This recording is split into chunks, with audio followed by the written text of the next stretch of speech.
देश की सबसे बड़ी सुरक्षा एजेंसी यानी एनएसजी के नाम पर करोड़ों की धोखाधड़ी ठगी का मामला सामने आया है।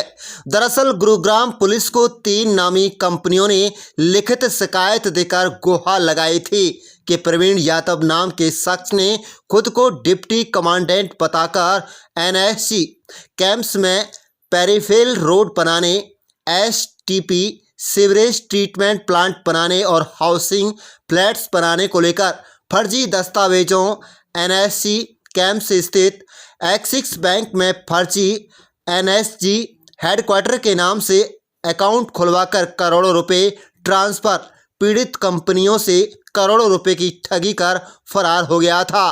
बहरहाल गुरुग्राम पुलिस ने पीड़ित कंपनियों की शिकायत पर मामला दर्ज कर वारदात के मास्टरमाइंड प्रवीण यादव व 3 अन्य को गिरफ्तार कर मामले की तफ्तीश शुरू कर दी है। वहीं पुलिस को गिरफ्तार आरोपियों की निशानदेही पर 18 करोड़ रुपए की राशि व 4 लग्जरी गाड़ियां भी बरामद कर ली है। वहीं इस मामले में शिकायतकर्ता की माने तो वारदात का मास्टरमाइंड प्रवीण यादव पीड़ित कंपनियों से जून 2020 में मिला और खुद को आईपीएस अधिकारी बताकर एनएसजी में ऑन डेपुटेशन पर डिप्टी कमांडेंट होने की बात भी कही, जिसके बाद पीड़ित लोग इसके झांसे में आते चले गए। वहीं इस मामले में एसीपी क्राइम की माने तो प्रवीण यादव ने एनएसजी परिसर में ही कई मीटिंग कर पीड़ित कंपनियों को विश्वास में लिया और करोड़ों रुपए एनएसजी हेडक्वार्टर के नाम से बनाए गए फर्जी अकाउंट में ट्रांसफर करवाकर पीड़ितों को चक्कर कटवाने शुरू कर दिए। पुलिस की माने तो प्रवीण यादव की बहन रितु यादव, जो कि एनएसजी कैंपस में स्थित एक्सिस बैंक की मैनेजर के पद पर तैनात है, मदद से फर्जी अकाउंट एनएसजी हेडक्वार्टर के नाम से खुलवाकर करोड़ों रुपए की धोखाधड़ी ठगी को अंजाम दे डाला। वहीं मामला एनएसजी कैंपस से जुड़ा था, लिहाजा गुरुग्राम पुलिस ने मामला दर्ज कर एसआईटी का गठन कर वारदात में शामिल प्रवीण यादव, ममता यादव, रितु यादव व एक अन्य को गिरफ्तार कर करोड़ों की ठगी का खुलासा कर दिया। बहरहाल गुरुग्राम पुलिस ने प्रवीण यादव, उसकी बीवी ममता यादव, उसकी बहन रितु यादव, एक्सिस बैंक और उसके जीजा नवीन यादव के खिलाफ आईपीसी की धारा 120B, 406, 419, 420, 467, 468 एवं 471 के तहत मामला दर्ज कर मामले की तफ्तीश शुरू कर दी है। आप देख रहे हैं गुड़गांव से लियाकत अली की रिपोर्ट। हमारे चैनल को सब्सक्राइब जरूर कर दीजिएगा और जिले की तमाम छोटी बड़ी खबरें देखना ना भूलें। किया गया था। ये मानेसर कम्प्लेक्स में पहले वहाँ पे डेपुटेशन में थे। ये एक्चुअल में बीएसएफ में डिप्टी कमांडेंट के रैंक पे तैनात हैं और वहाँ रहते हुए ये शेयर मार्केट में काम करते थे और वहाँ इनको नुकसान हुआ और नुकसान के बाद इन्होंने इस तरह की रणनीति बनाई और ये फर्जी अकाउंट खोल के लोगों को ये कह के कि यहाँ में मानेसर कम्प्लेक्स में एक रोड बनाना है, कुछ स्टाफ क्वार्टर बनाने हैं, कुछ और बाकी कंस्ट्रक्शन का काम करवाना है, तो उसके लंबे चौड़े टेंडर का उनको प्रलोभन दे के और इस तरह से लोगों के साथ इन्होंने ठगी की। अब किस किस को गिरफ्तार किया और किस किस की क्या क्या भूमिका थी, क्या कुछ इनसे बरामद किया गया है सर? इसमें जो मेन अक्यूज्ड है मिस्टर प्रवीण यादव, उनकी मिसेज है ममता यादव, उनकी बहन ऋतुराज यादव और मिस्टर दिनेश को हमने गिरफ्तार किया है। और इसमें जो सारे इस साजिश के रचयिता थे प्रवीण यादव, वो खुद ही था, तो उसी के इर्द गिर्द ये सारी स्टोरी घूमती है और उसके जो ये परिजन थे उन्होंने इसका सहयोग किया, उनको हमने गिरफ्तार करके और ये रिकवरीज की हैं। फर्जी अकाउंट खुलवाया गया था सर, किस नाम से वो फर्जी अकाउंट था और रितु यादव की क्या कुछ भूमिका थी सर इसमें? वो एनएसजी का जो के नाम से एक अकाउंट खुलवाया गया था और मैंने पहले बताया कि उसकी बहन जो ऋतुराज यादव है ये एक्सिस बैंक में काम करती हैं और एक्सिस बैंक में ही वो अकाउंट फर्जी अकाउंट खोला गया, क्योंकि किसी भी सरकारी कार्यालय का अकाउंट ऐसे फर्जी नहीं खोल सकते।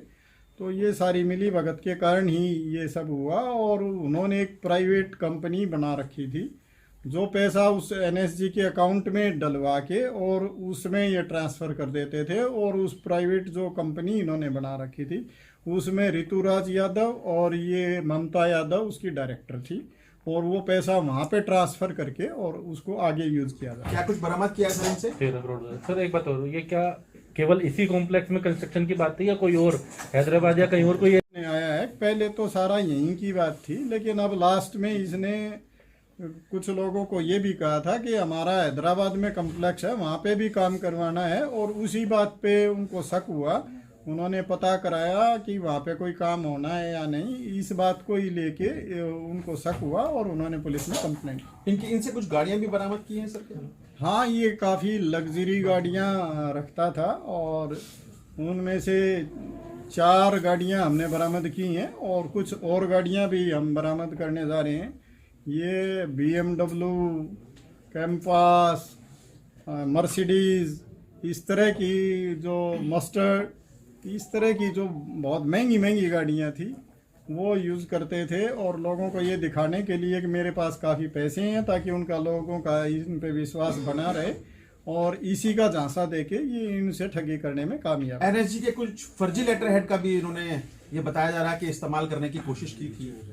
एनएसजी के फर्जी कागजात बना के इन्होंने बैंक अकाउंट खुलवाया और उसी के आधार पे इन्होंने बिड के उनको लोएस्ट बिड दिखा के और उनको टेंडर का प्रलोभन दिया कि हम आपको ये वर्क ऑर्डर हम आपको अलॉट कर रहे हैं। तो ये सारा उसके नाम पे ही खेल इन्होंने किया और वो लोग इनके झांसे में आ गए। इसकी बीवी का क्या कुछ रोल था सर इस पूरी ठगी में? मैंने बताया कि इसने अपनी एक फर्म बना के उसका अलग से एक अकाउंट खुलवाया हुआ था, और जो ये पैसा एनएसजी के अकाउंट से उस अकाउंट में ट्रांसफ़र करवाते थे, और उसमें इनकी जो पत्नी थी वो डायरेक्टर थी। ठीक है प्रोसीड। एक मिनट रुक जाओ सर, एक मिनट। जी सर। ये दिनांक 8 जनवरी 2022 को एक मिस्टर नारायण दास इसरानी जी ने एक कंप्लेंट दर्ज कराई थी कि एक परवीन यादव नाम का व्यक्ति जो मानेसर की एनएसजी कम्प्लेक्स में अपने आप को आईपीएस ऑफिसर बताता था, और वहाँ पे हमारे को काफ़ी लंबे चौड़े टेंडर देने के लालच में, और उन्होंने हमें झूठे उसके अलॉटमेंट लेटर दे के और हमारे से 65 करोड़ रुपए अपने अकाउंट में ले लिए अर्नेस्ट मनी के नाम पे। और उसने ये सारा फर्जी अकाउंट अपनी बहन जो ऋतुराज एक्सिस बैंक में मैनेजर है उसकी मदद से ये फर्जी अकाउंट खुलवाया, और इस तरह से करके उसने 65 करोड़ रुपए की हमारे साथ ठगी की है। इसकी इन्वेस्टिगेशन करते हुए हमने कमिश्नर ऑफ पुलिस श्री के राव ने एक एसआईटी का गठन किया मेरे नेतृत्व में, और उसमें और इंस्पेक्टर्स थे और हमारी क्राइम यूनिट मानेसर थी, ईओडब्ल्यू सेल। हमने इन्वेस्टिगेशन करते हुए उसमें जो मेन उस एक्यूज था मिस्टर परवीन यादव, उसको हमने गिरफ्तार किया है। उसकी बहन जो ऋतुराज जो एक्सिस बैंक में मैनेजर थी उसको भी हमने गिरफ्तार किया है, और उसकी मिसेज जो ममता यादव है उसको भी गिरफ्तार किया है। और इसमें एक दिनेश नाम का व्यक्ति जिसने उसकी इंट्रोडक्शन करवाई थी और उसने ये साजिश रच के उसके साथ मिलके ये काम करने में उसकी मदद की थी, उसको भी गिरफ्तार किया है। हमने इसकी गिरफ्तारी के बाद इससे 13 करोड़ 81 लाख रुपए नगद बरामद किए हैं, और आज हम इसको कोर्ट में प्रोड्यूस करके और आगे पुलिस रिमांड सीख कर रहे हैं। इस संबंध में और भी 3 एफआईआरें दर्ज हुई हैं, जो एक मिस्टर देवेंद्र यादव ने और एक मिसिस जैन ने दर्ज करवाई हैं।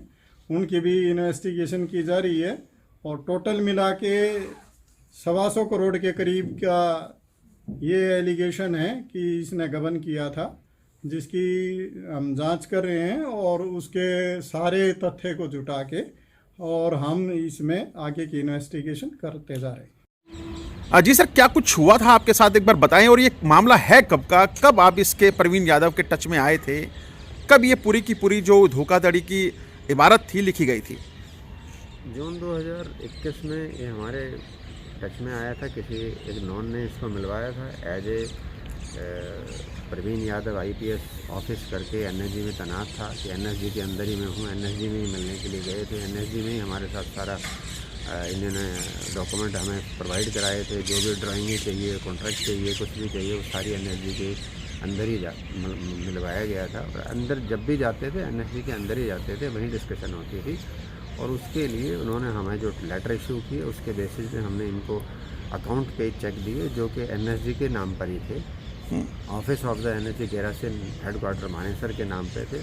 इसलिए जो भी पेमेंटें गई है वो सब NSG के लिए गई है। और NSG जैसे परिसर में जब हम लोग जाते थे तो हमें किसी ने कोई रोकता नहीं था। सिर्फ प्रवीण यादव के नाम पर ही एंट्री हो जाती थी। पूरे परिसर में जहाँ जहाँ काम होने थे वहाँ घुमाए गए थे। कहाँ रोड बननी है, कहाँ STP बनना है, कहाँ हमें वेयर हाउस बनाना है, कहाँ हमें बिल्डिंग बनानी है, वो हर जगह हम लोगों ने इनको घुमाया गया। और उसके बेसिस पे ही हमें इन्होंने टेंडर के लिए कोटेशन कॉल करके लेटर दिए गए। सारे लेटर वहाँ से आए हैं, सारे लेटर बाई पोस्ट आए हैं। उसके लिए हमने उनको जो भी चेक से सारी पेमेंटें जमा कराई है।